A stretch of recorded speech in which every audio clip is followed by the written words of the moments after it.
तो हमने इससे पहले जो कुछ भी चीज़ें हमने जो डिटेल देखी है अबॉर्शन के बारे में, या फिर या अबॉर्शन के बारे में जो कॉजेज़ है, जो मैकेनिज़्म है, जो कुछ भी हमने देखा है, सो होप सो आपको वो समझ में आया होगा।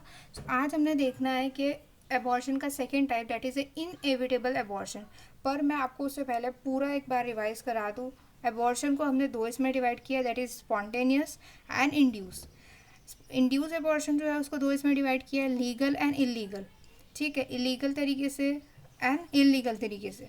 अभी स्पॉन्टेनियस को दो इसमें डिवाइड किया है, isolated and the that is also called as a sporadic. The second is the recurrent abortion. अभी इसको 6 इसमें डिवाइड किया हुआ है फॉर सेक ऑफ अंडरस्टैंडिंग और learning. So that is a threaten abortion, जिसके अंदर क्या होता है कि थ्रेटेन अबॉर्शन के अंदर अगर अबॉर्शन हुआ है तो वो वापस नॉर्मल कंडीशन में लाया जा सकता है, कंटिन्यू की जा सकती है प्रेगनेंसी। इनएविटेबल अबॉर्शन जो हम आज देखेंगे, complete abortion, incomplete abortion, missed abortion and septic abortion. So these are the topics which we are going to discuss. So पहला जो चीज़ हमने डिस्कस किया था वो था थ्रेटेन अबॉर्शन। आज हम देखेंगे इनएविटेबल अबॉर्शन कि क्या होता है inevitable abortion. So let's begin with it. ये हम देख चुके हैं। Now the topic which we are going to discuss today is the inevitable abortion. The first of all we are going to discuss that is the definition. Definition क्या है इसकी? So ये एक क्लिनिकल कंडीशन है। Mark the terms which are very important. This is a clinical term. It is a clinical term where the changes has proceed to the state from where the continuation of pregnancy is impossible. मतलब अभी suppose करें कि ये एक मतलब एक road है, road में यहाँ पे एक गड्ढा है, ठीक है।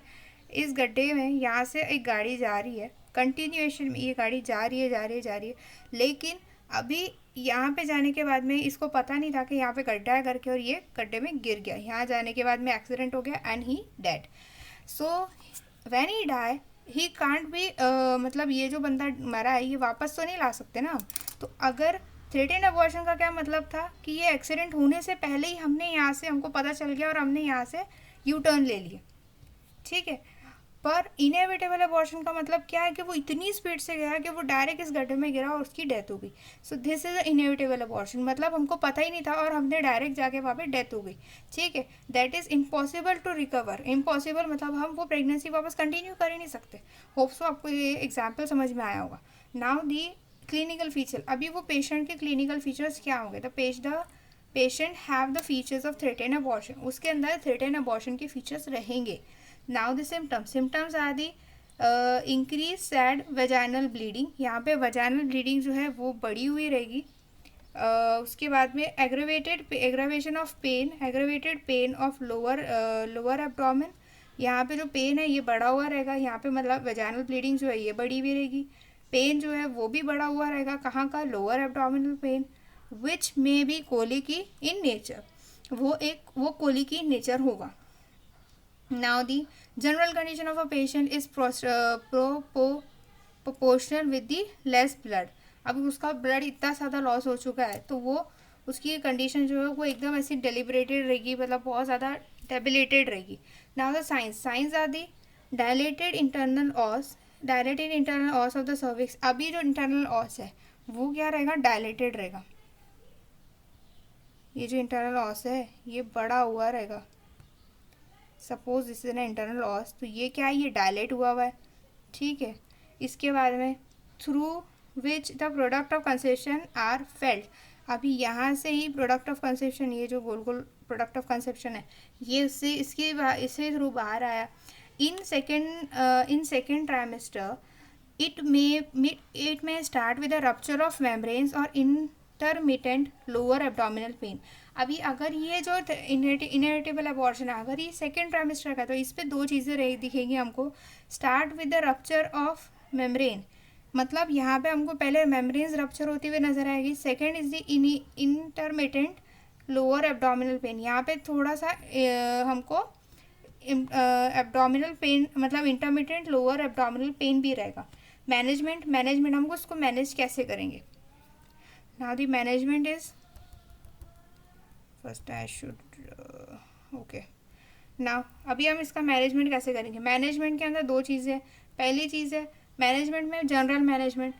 वो अब इसमें क्या होगा कि एक्सेसिव ब्लीडिंग हो रही है तो हम इसको क्या करेंगे, excessive bleeding should be promptly control. अभी जो ब्लीडिंग हो रही है, एक्सेसिव ब्लीडिंग जो है उसको हमको कंट्रोल करना है by giving a medicine that is the Methergine in 0.2 mg. Now the shock is corrected by IV and the blood transfusion.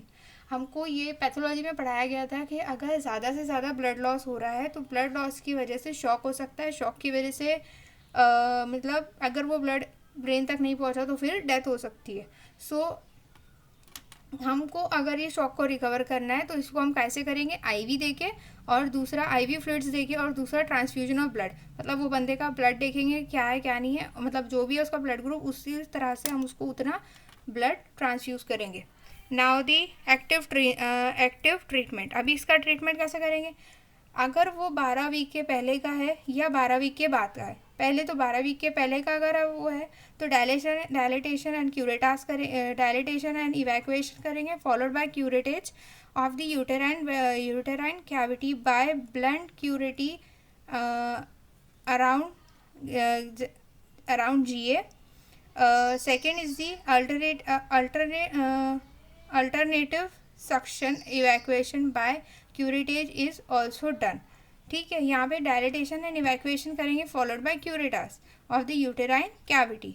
इसके बाद में अगर वो 12 वीक के मतलब 12th वीक के आफ्टर 12th वीक अगर है तो uterine conception accelerated by oxytocin drip. ये एमसीक्यू में आ सकता है कि आपको 12th वीक के बाद की जो अबॉर्शन है इनको इनएविटेबल अबॉर्शन जो है उसको मेंटेन कैसे करना है। एक्टिव ट्रीटमेंट क्या होगा, तो ऑक्सीटोसिन ड्रिप लगाएंगे हम। दूसरी चीज़ in foetus expelled, if the foetus expelled that is the if foetal expelled the placenta remains by ovum forceps, remove by the ovum forceps if lying separated.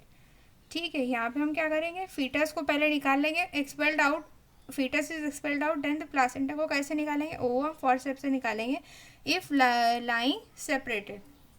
If placenta is not separated, अभी यहाँ पे इससे निकालेंगे। अगर placenta is not separated then digital separation followed by evacuation is done. अभी placenta का नहीं निकला तो क्या करेंगे, digital separation is followed by evacuation. If bleeding is profuse, अगर ब्लीडिंग जो है वो प्रोफ्यूज है with a vaginal close with a cervix close, अगर सर्विक्स क्लोज है और ब्लीडिंग जो है वो प्रोफ्यूज है तो इवैक्यूएशन ऑफ यूटेरस करेंगे is to be done by the abdominal hysterectomy. Cervix ही क्लोज है तो क्या करेंगे, वहाँ पे फिर एब्डोमिनल हिस्टेरेक्टोपी करके हम वहाँ पे इवैक्यूएशन ऑफ द यूटेरस करेंगे। This is all about the inevitable abortion. Inevitable abortion ये हो गया। इसके बाद अब कंप्लीट अबॉर्शन भी देख ही लेते हैं। कंप्लीट अबॉर्शन का हमने जो चीज़ें देखनी है वो है definition, management and the clinical feature, मतलब साइन एंड सिम्टम। डेफिनेशन क्या है कंप्लीट अबॉर्शन की, कंप्लीट अबॉर्शन नाम से ही पता चल रहा है कि कंप्लीट अबॉर्शन मतलब पूरा जो कंसेप्शन मास मतलब कंसेप्शन जो है, मास ऑफ कंसेप्शन जो है या conception are expelled, the product of conception is expelled out as called as a complete वो बाहर निकल गया है, that is the complete abortion. इसके बाद में साइन एंड सिम्टम्स, इसके अंदर क्या रहेगा, दी हिस्ट्री ऑफ, यहाँ पे हिस्ट्री क्या रहेगी, एक्सपल्जन, हिस्ट्री ऑफ फ्लैशी मास पर वजाइनम फॉलोड बाय, इसके साथ साथ में क्या रहेगा, मतलब यहाँ हिस्ट्री का ये रहेगी कि ये फ्लैशी मास पर वजाइनम यहाँ पे रहेगा, मतलब एक्सपल्जन ऑफ फ्लैशी मास पर वजाइना, मतलब वजाइना का जो है वहाँ पे एक फ्लैशी मास मतलब वहाँ पे दिखेगा कि भाई यहाँ से कुछ तो भी निकला है बाहर। फिर सबसाइड ऑफ एब्डोमिनल पेन, दूसरी चीज़ रहेगी कि एब्डोमिनल पेन पूरी तरह से गायब हो जाएगा। ठीक है, वजाइनल ब्लीडिंग बिकम टेंस और एब्सेंट, वजाइनल ब्लीडिंग रहेगी ही नहीं कि अबॉर्शन ऑलरेडी हो चुका है, कंप्लीट अबॉर्शन जो द प्रोडक्ट ऑफ कंसेप्शन जो है वो ऑलरेडी बाहर आ चुका है। सो वहाँ पे ब्लीडिंग नहीं रहेगी, कंप्लीट ब्लीडिंग और एब्सेंस ऑफ ब्लीडिंग रहेगा, वजाइनल ब्लीडिंग, पेन नहीं रहेगा, ब्लीडिंग ही नहीं है तो पेन क्यों रहेगा, पेन भी नहीं रहेगा। इसके साथ में जो फ्लैशी मास है वहाँ पे history of expulsion of fleshy mass in the vagina रहेगा। फिर साइंस, अब साइंस क्या रहेंगे, यूटेरस जो है वो नॉर्मल से uterus would be smaller than the period of amenorrhoea and little form. अभी जो पीरियड ऑफ अमेनोरिया मतलब प्रेगनेंसी के अंदर जितना मतलब 9 मंथ्स तक के जो पीरियड ऑफ अमेनोरिया होता है मतलब एब्सेंस ऑफ मेंसेस होता है, तो वो उसके यूटेरस का जो साइज है वो छोटा हो जाएगा, ठीक है।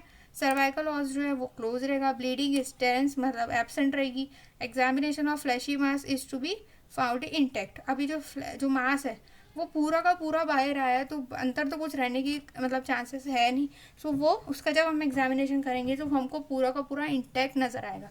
सो this was all about the sign and symptom. अभी मैनेजमेंट, अब इसको मैनेजमेंट कैसे करेंगे, तो if effect of loss of blood if any should be assumed or treated assessed and treated। अभी जितना कुछ ब्लड उसका लॉस हुआ है तो हम उसको वापस वो देंगे बट ब्लड ट्रांसफ्यूजन वगैरह। If there is doubt about complete expulsion DLC is followed. अगर वहाँ पे डाउट है कि वो कंप्लीट एबॉर्शन है या नहीं तो हम उसके अंदर क्या करेंगे, वहाँ पे डीएलसी करके एक बार पूरा चेकअप कर लेंगे कि भाई उसके अंदर कुछ रहा तो नहीं है, यूटेरस के अंदर कुछ रहा तो नहीं है। अगर उसके अंदर कुछ ही नहीं है तो मतलब मान लेंगे कि ये कंप्लीट एबॉर्शन है। अगर उसमें कुछ पार्ट रह गया है कहीं पे वॉल पे या कहीं पे कोई चीज़ रह गई है, सो हम उसको फिर डायलिटेशन क्यूरेटास करके उसको रिमूव कर लेंगे। This is about the complete abortion. So incomplete abortion, बाकी ये जो बचे हुए एबॉर्शंस हैं वो हमने नेक्स्ट वीडियो में देखने हैं। So thank you so much for watching. अगर आपको ये पसंद आया हो और आगे का टॉपिक्स आपको मतलब अगर ये टॉपिक पसंद आया होगा तो बाकी के टॉपिक्स भी आप कंटिन्यू करोगे देखना, उसके लिए आपको मेरा चैनल सब्सक्राइब करना पड़ेगा और करें। चले, थैंक यू सो मच।